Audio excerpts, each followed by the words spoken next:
જય શ્રી કૃષ્ણ, સીતારામ. આજે આપણે બનાવશું ગાંઠિયા અને જલેબી. આ 1 વાટકી બેસન, 1 વાટકી તેલ, 1 વાટકી પાણી. તેલ છે એટલું પાણી. આમાં મરી, અજમા ને જીરું, આ ખારો, સોડા ખાવાના અને આ મીઠું. આમાં નાખશું આપણે ચણાનો લોટ, બેસન, ગાયછાપ બેસન લીધો છે.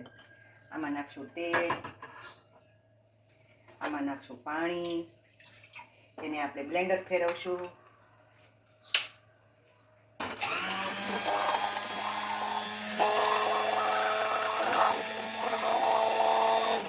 જો આવું થઈ જાય તેલ ને પાણી સફેદ, પછી આપણે ચણાના લોટમાં નાખશું.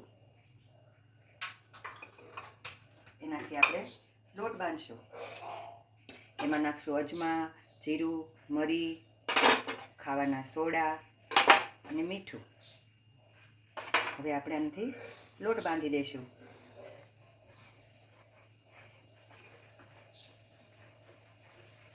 જો ઢીલો લાગે તો થોડોક લોટ લેવાનો, બહુ કઠણ નથી રાખવાનો. આને આપણે 1 ચમચી જેટલો મેં લોટ નાખ્યો છે. હવે આ લોટને આપણે બાંધીને 5 મિનિટ મૂકી દેવાનો. આપણે બનાવશું ગાંઠિયા. મેં ફૂલ ચકરી ગાંઠિયા હું હંચામાં પાડું છું.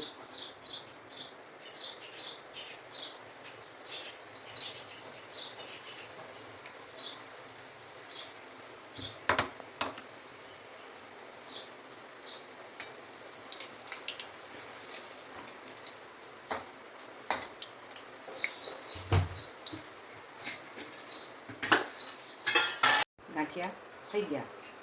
હવે આપણે એની ઉપર નાખશું સંચળ, હિંગ, મરી પાવડર. જો જલેબી, ગાંઠિયા અને મરચાં આપણા તૈયાર નાસ્તામાં. ચલો કાર્તિકભાઈ જમવા, એના પપ્પા, માધવી. કેવું લાગ્યું કહેજો. જય શ્રી કૃષ્ણ, સીતારામ.